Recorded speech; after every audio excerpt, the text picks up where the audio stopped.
정말 이 근심과 또 기도의 마음으로 오늘 이 예배 자리에 우리 모두가 나왔습니다. 그런데 한국 사회에 있어서 우리 민족이 가장 오랫동안 가장 큰 시련으로 직면한 고난의 시기가 언제인 줄 아십니까? 사실 이 한민족의 역사 반만년 가운데 외적의 침입이 전문가들은 1000번 있습니다. 1000번. 이 나라 이 민족의 역사는 전쟁의 역사, 수탈의 역사. 그런데 이 역사 가운데 가장 길게 오랫동안 시련으로 직면한 고난의 시기는 소위 1910년부터 1945년도까지 무려 만 36년 동안 지속된 일제의 강점기다라고 할 수가 있습니다. 그런데 놀라운 사실이 무엇인지 아십니까? 놀라운 사실은 이 고난의 시기 동안 기독교 신앙은 민족의 역사를 변화시킬 역동적 모태를 만들고 있었다라고 하는 것입니다. 근대 역사의 개화기에 한글로 전해진 복음, 그리고 한글로 전해진 성경은 우리 민족의 언어를 보존하게 되었고, 당시 모든 계층의 사람들로 하여금 역사의식에 눈을 뜨는 개안의 소중한 기회가 언제 주어졌다고요? 그 고난의 시기에 주어지게 되었습니다. 그리고 그 한복판에 복음이 있었고, 그 한복판에 우리 하나님께서 여전히 계셨습니다. 고난의 시기에 하나님께서 저 멀리 계신 것이 아니라 오히려 고난의 시기에 하나님께서 정중앙 정복판에서 우리와 함께 계시고 우리가 할 수 없는 일들을 하나님께서 해 가셨다라고 하는 것입니다. 당시 암울한 역사의 앞길에 우리 민족은 하늘의 위로, 하나님의 위로를 경험하게 되었고 내일의 희망을 잉태하는 중요한 피난처를 하나님으로부터 공급받을 수 있었다라고 하는 것입니다. 당시 3.1운동 가운데 33인 민족 대표 가운데 16명이 기독교 지도자였다라고 하는 사실을 잘 알고 계시죠? 그런데 그때 당시 이 기독교 인구는 2%에 불과 한 줌에 불과했습니다. 세계적으로 유례없던 평화적 비폭력 저항 운동인 3.1운동의 한복판에 우리 하나님께서 계셨고, 그리고 그 한복판에 교회가 있었다, 우리는 너무나 잘 알고 있지 않습니까? 이 암울했던 시기 우리 한국 교회는 그 하나님께서 우리와 함께 하심을 통해 그 고난을 통해서 다가오는 영적 부흥의 새로운 시대를 준비하는 가장 중요한 장이 되었다. 이것을 요약하자면 고난이 오히려 하나님의 축복을 경험하는 계기가 되었다라고 하는 것이죠. 세상적으로 보자면, 그냥 피상적으로 보자면 고난이죠. 그런데 이것이 오히려 하나님의 축복을 경험하는 이 나라 이 민족의 역사가 되었다라고 하는 것입니다. 그런데 오늘 우리가 읽었던 이 성경 본문 베드로전서도 마찬가지입니다. 사실 이 베드로전서를 보시면요, 우리의 선배들 그리스도인들이 핍박을 받는데 조금 이따 보시겠습니다. 근데 장난이 아닌 핍박이에요. 예수님을 믿기 때문에 죽음까지도 불사했던 그 고난의 시기가 오늘 사실 이 베드로전서의 역사적 상황이다. 도대체 무슨 상황인가? 때는 바야흐로 AD 64년 7월 19일 로마의 대화재가 일어나게 되었습니다. 그것이 우리와 무슨 상관이 있는가? 성경이 무슨 상관이 있는가? 성경은 역사와 그냥 맥통하는 것이죠.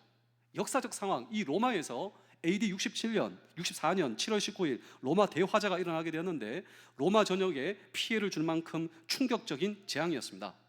이 화재가 가까스로 진압된 후 로마시에는 한 악성 루머가 퍼지고 있었는데 이 로마의 황제 네로가 시흥을 돋구고자 일부러 로마에 방화를 저지르게 되었다라고 하는 이런 악성 루머가 퍼지게 되었고, 네로는 그 소문을 잠재우고자 백방 노력했지만 노력을 거두지 못했습니다. 그래서 이 화재의 희생양으로 지목된 것이 오늘 저와 여러분 그리스도인이다. 그리스도인이 로마의 방화를 저지르게 되었다. 그래서 이 소문이 퍼져나가자 즉각적으로 그리스도인의 체포명령이 떨어지게 되었고 피비린내나는 처형이 로마에서 시작되게 되었습니다. 수많은 그리스도인들이 이 박해를 피해서 멀리, 신앙의 핍박을 피해서 우리의 삶의 터전을 떠날 수밖에 없었어요. 가족들이 찢어집니다. 이 신앙의 핍박을 피해서 우리의 모든 근거지를 그냥 떠날 수밖에 없어요. 지하 카타콤에 숨어들고 피난길에 오르는 흩어지게 되는 이 고난의 시기가 바로 오늘 이 베드로전서 우리가 읽은 이 성경 본문의 전후 맥락이다라고 하는 것이죠. 그런데 이 편지의 메시지는 단순합니다. 주제, 이 편지의 화두는 단순합니다. 고난은 고통이지만 오히려 이 고난이 하나님의 축복을 경험하는 방편이었다라고 하는, 한번 생각해 보십시오.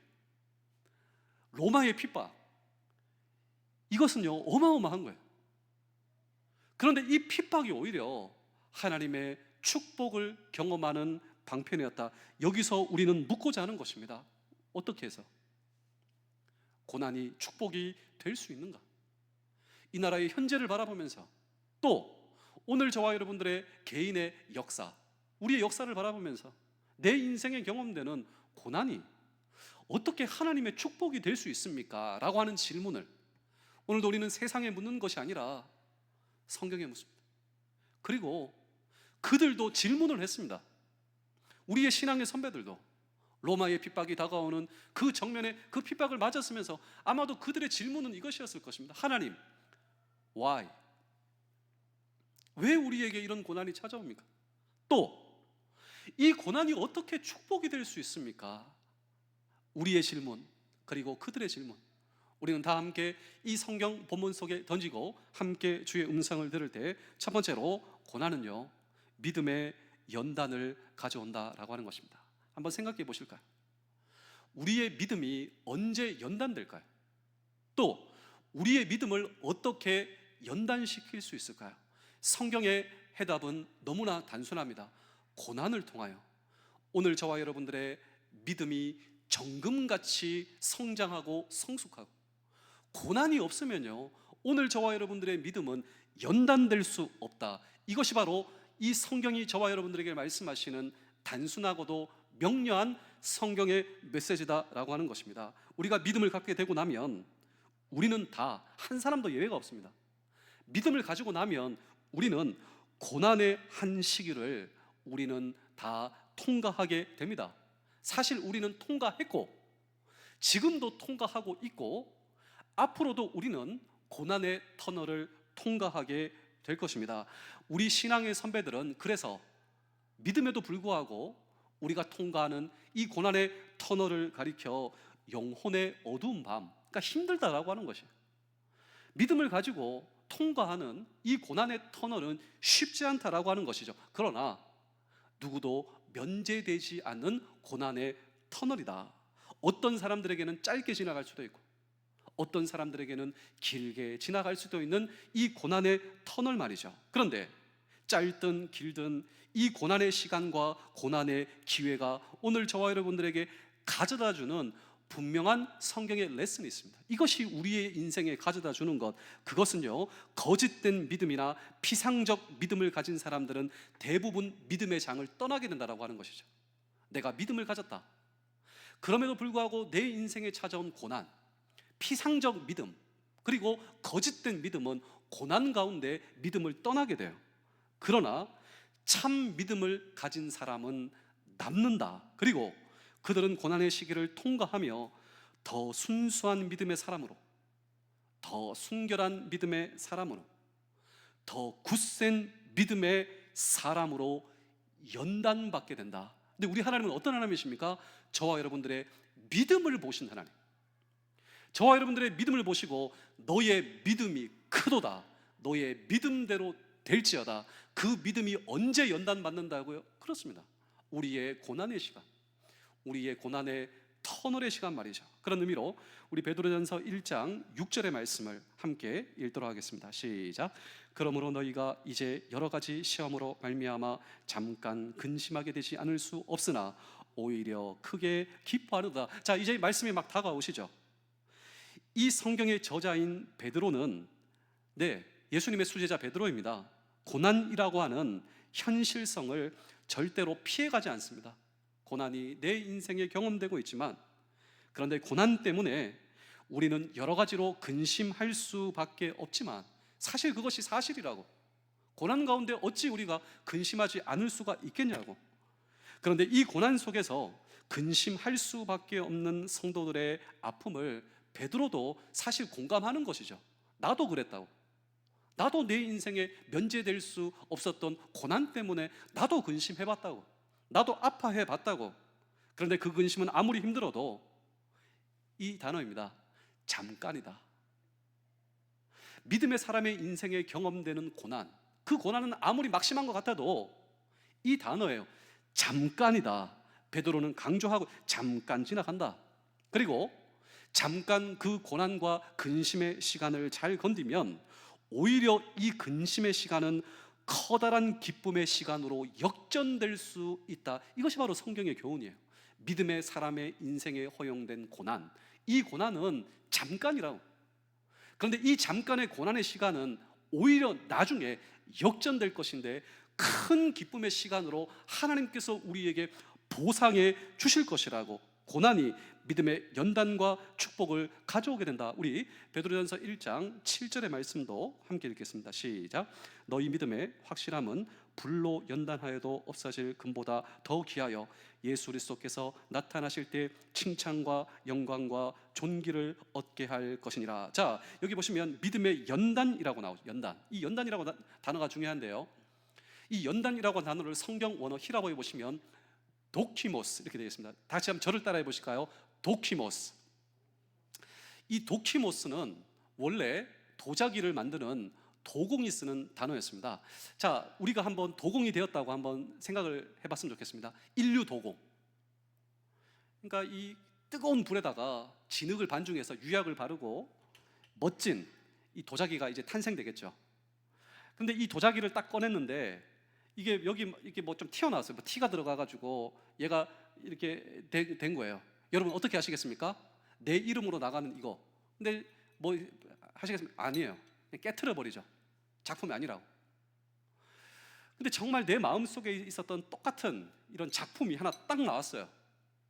그때 이 도공이 이 멋진 완성품 이 도자기를 바라보며 외치는 단어가 도키모스입니다. 도키모스.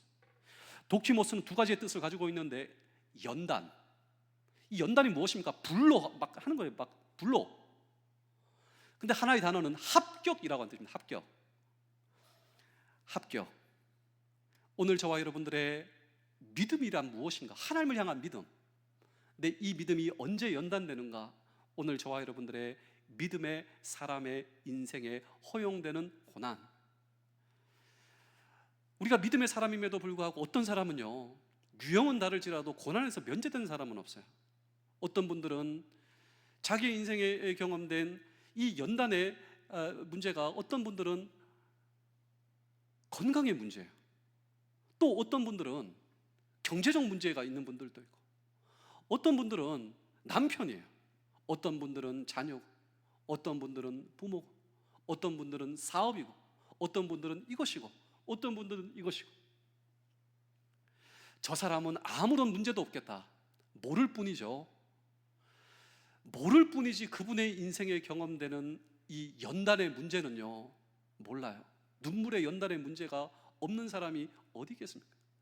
그런데 그것은 다른 것이 아니라 하나님께서 저와 여러분들의 믿음을 연단시키는 도키모스, 그리고 하나님께서 보시기에 완성품으로 저와 여러분들을 믿음과 인격과 성숙시켜 주시는, 그리고 하나님께서 그 도키모스 때문에 저와 여러분들을 향하여 연단된 믿음을 통하여 너 합격.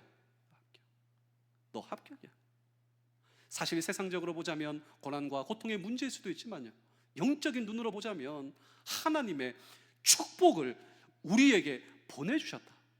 내 믿음이 연단되어지고 하나님께서 나를 보호하여 주시고, 그것 때문에 내가 하나님과 멀어지는 것이 아니라 하나님께 의지하며 궁극적으로 내 믿음과 신앙이 하나님 보시기에, 우리의 믿음을 보신 하나님, 도키모스, 너 합격. 우리 의미로 베드로전서 1장 7절을 다시 한 번 더 읽어보겠습니다. 시작.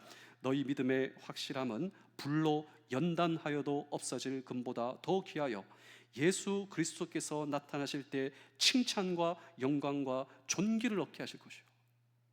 여러분, 그 고난의 문제, 그 도키모스 때문에 예수 그리스도의 영광과 칭찬과 존귀를 얻게 하기 위하여 하나님께서 저와 여러분들의 믿음을 연단 도키모스 하시고, 저와 여러분들의 믿음을 보시고 도키모스, 너 합격. 그렇습니다. 오늘 믿음의 인생의 장에 허용된 고난이라고 하는 것은 저와 여러분들의 믿음의 진정성을 시험하는 하나의 용광로와 같은 것. 이 고난의 용광로 속에서 우리의 믿음은 아름다운 믿음, 진정한 믿음, 정금처럼 주님 보시기에 아름다운 믿음. 그런데 만약에 그 도키모스가 없다면 어떻게 될까요?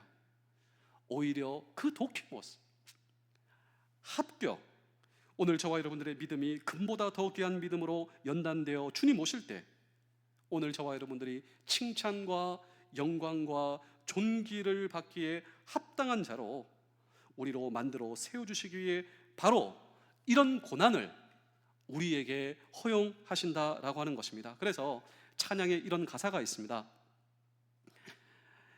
그가 나를, 우리가 가는 길 오직 그가 아시나니.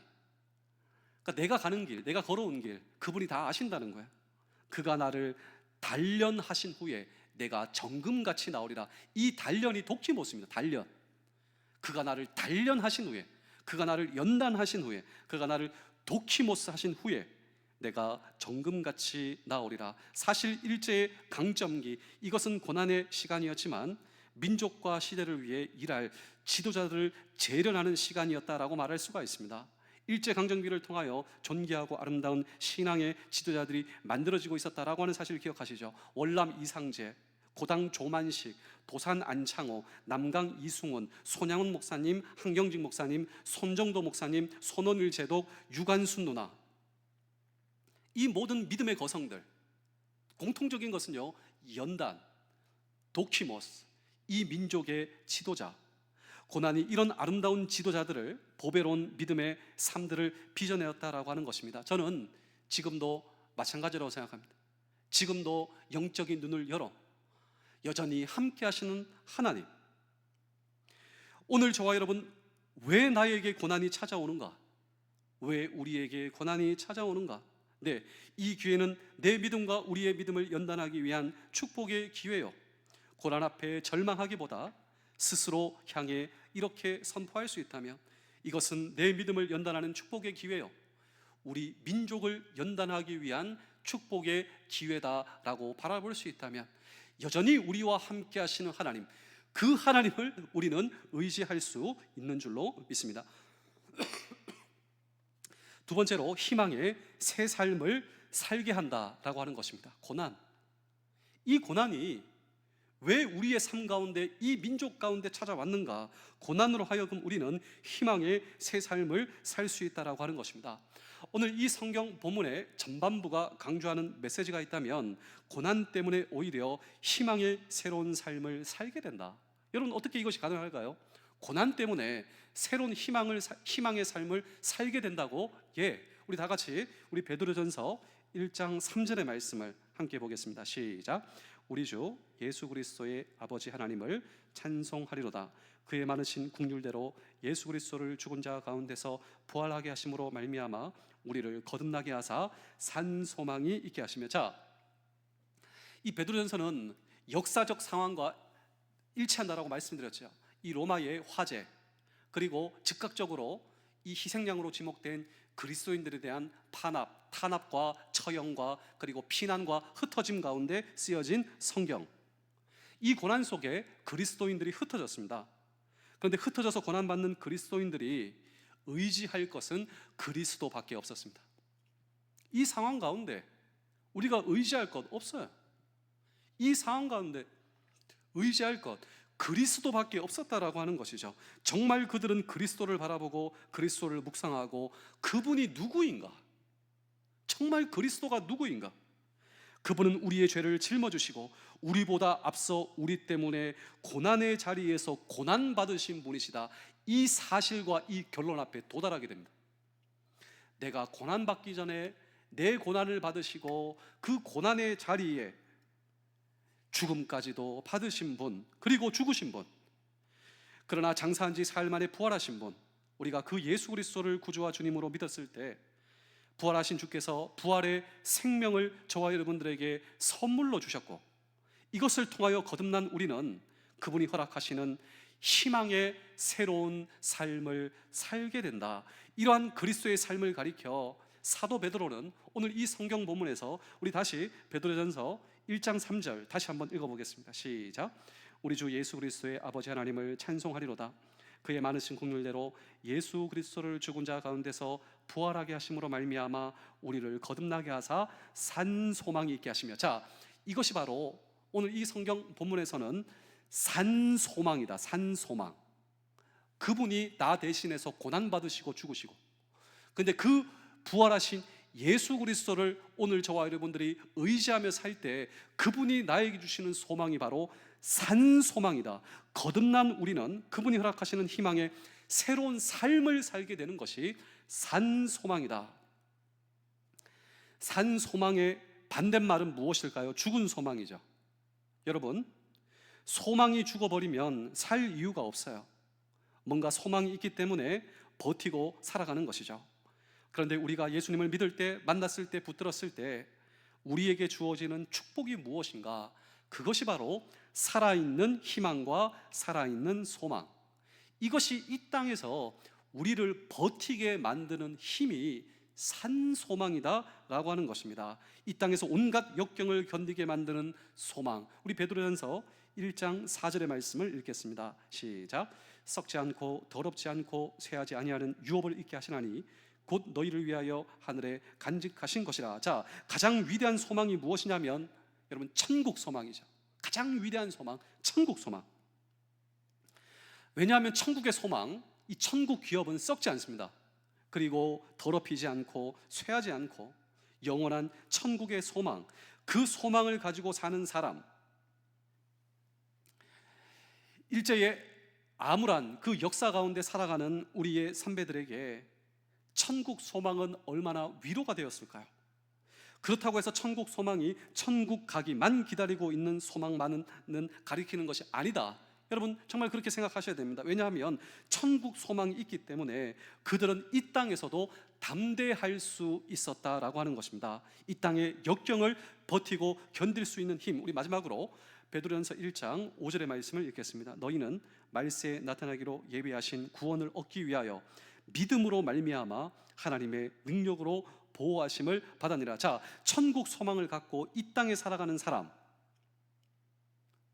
그 사람에게는 하나님께서 하나님의 능력으로 보호하신다고, 이 땅에서 빛과 소금으로 살아가도록 주께서 지켜주시겠다라고 하는 것입니다. 우리 사랑하는 성도 여러분, 장병 여러분, 군가족 여러분, 사실요, 이 땅의 고난과 그리고 딜레마, 패러독스, 그러니까 모순, 이 땅에 그것이 있으니까 우리는 천국을 바라보게 되죠.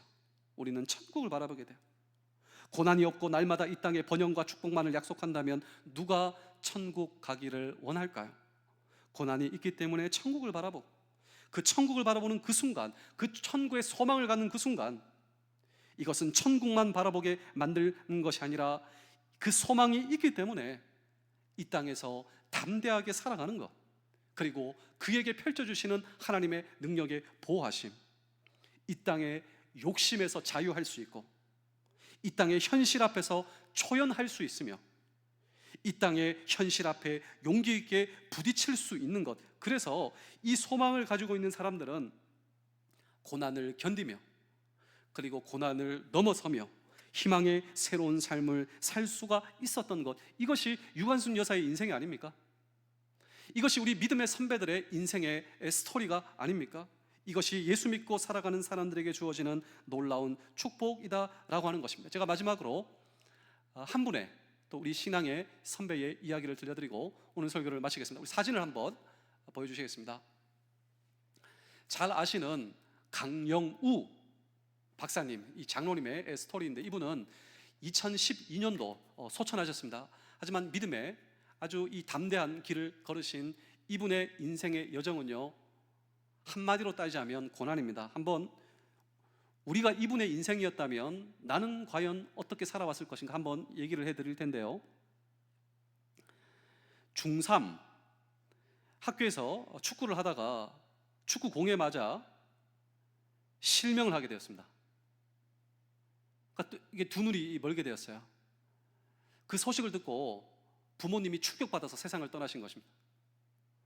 그러니까 내 인생에 찾아온 고난, 또 엄마 아빠가 그 시기에 맞춰서 또 충격 때문에 또 세상을 떠나시고, 또 가족하고도 그냥 이별이 되었고, 이 강영우 장로님의 인생의 고난의 출발이었습니다. 아주 가난하게 계속 겹겹이 찾아오는 정말 이해할 수 없는 고난과 고통의 문제.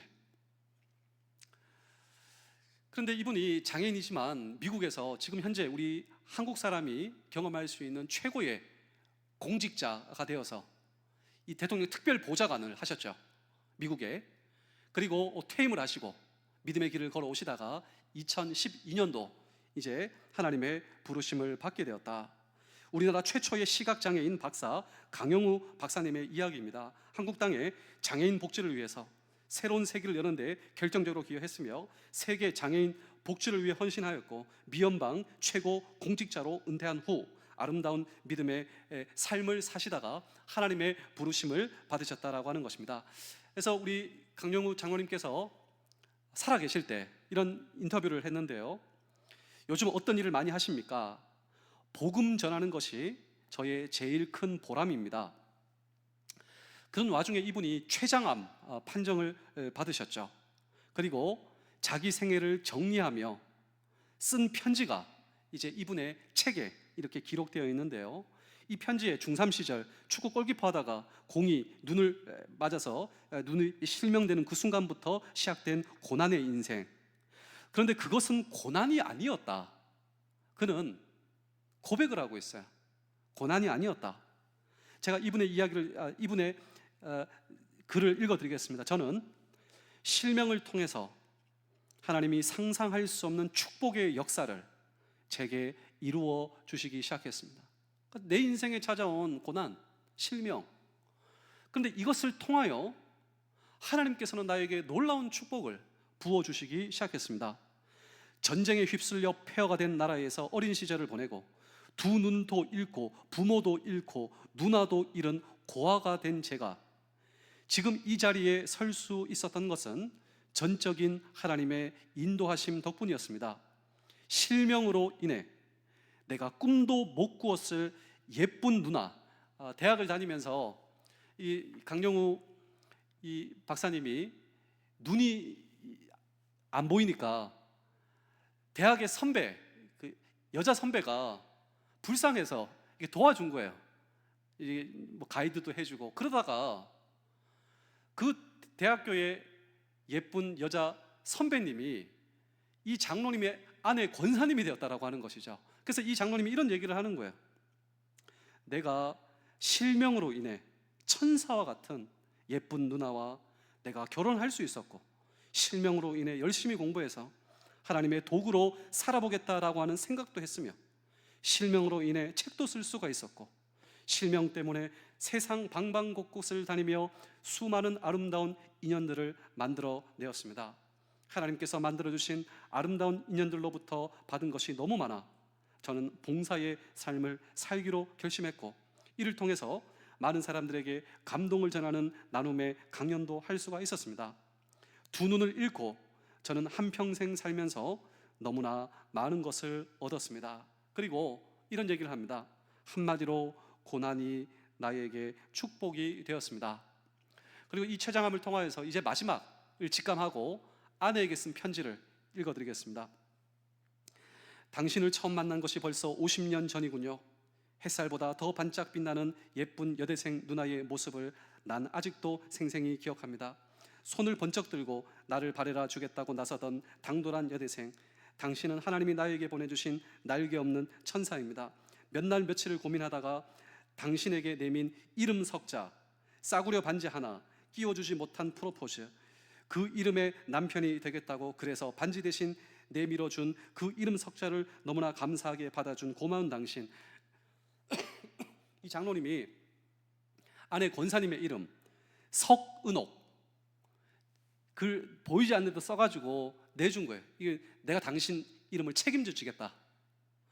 근데 그 여대생 그 누나가 너무나 그거를 자기의 마음을 받아준 거예요.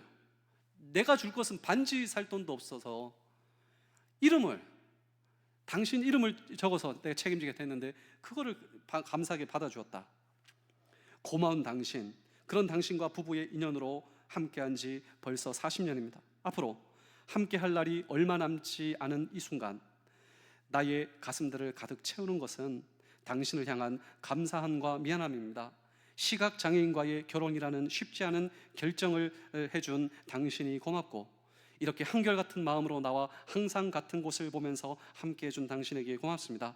나의 지팡이가 되어 나보다 항상 한 발짝 앞서 걸어준 당신, 지난 50년간 늘 나를 위로해주던 당신께 오늘도 위로를 받습니다. 그리고 미안합니다.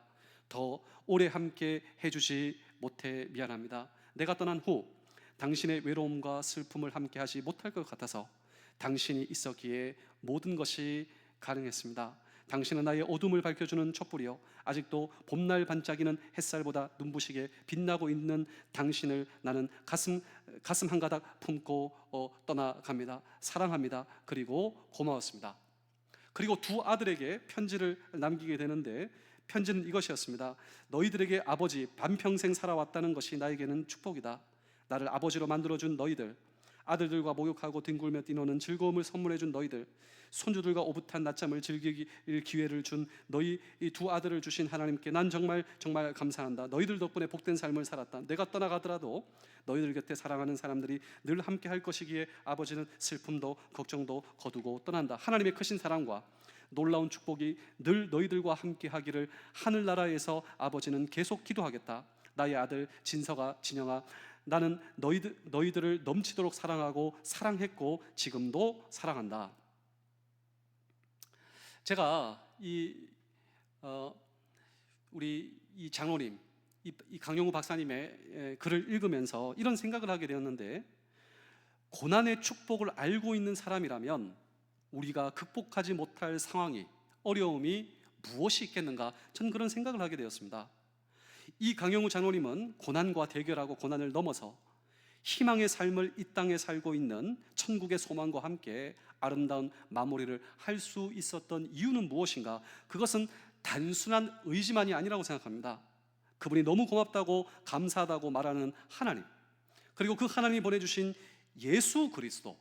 그런데 그 예수 그리스도가 어떤 분이신지 아십니까? 이 강영우 박사님, 장로님의 주님, 그 예수 그리스도. 그런데 이 주님은 오늘 저와 여러분들의 주님이시기도 하잖아요.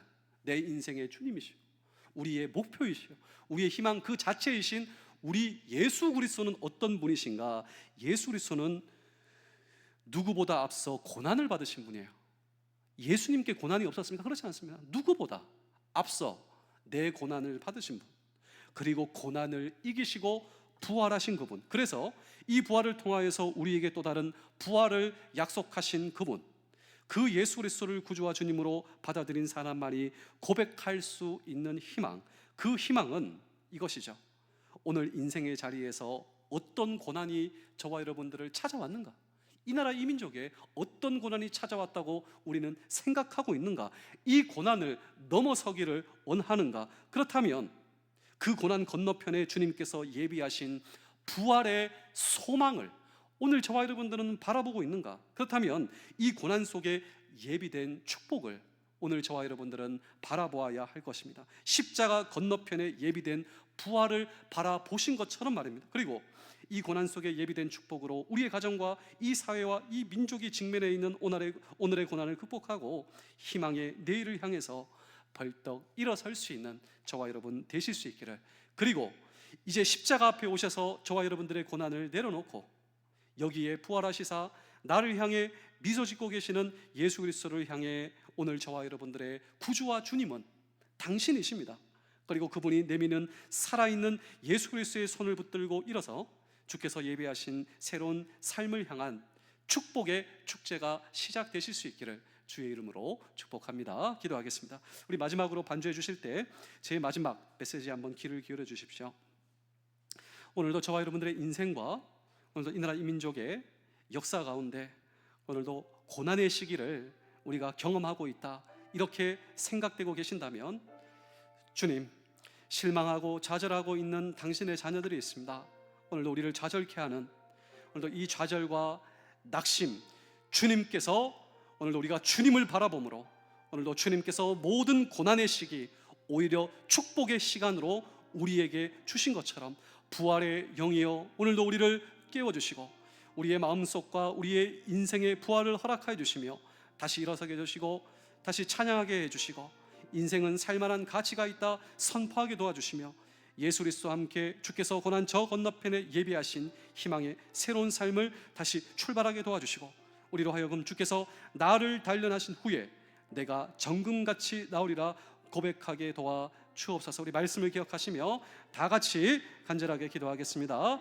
기도하시겠습니다. 주님, 오늘도 우리와 함께하여 주시사 고난 저 건너편에 예비하신 희망의 새로운 삶을 다시 붙들고 출발하게 도와 주시옵소서.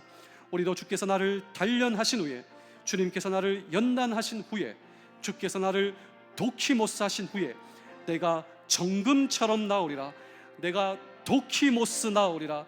주님께서 나를 보시기에 너의 믿음과 인생이 합격이다. 이 고난의 시기 오늘도 나의 믿음을 보시는 주님 앞에 오늘도 우리의 믿음이 단련될 줄로 믿습니다.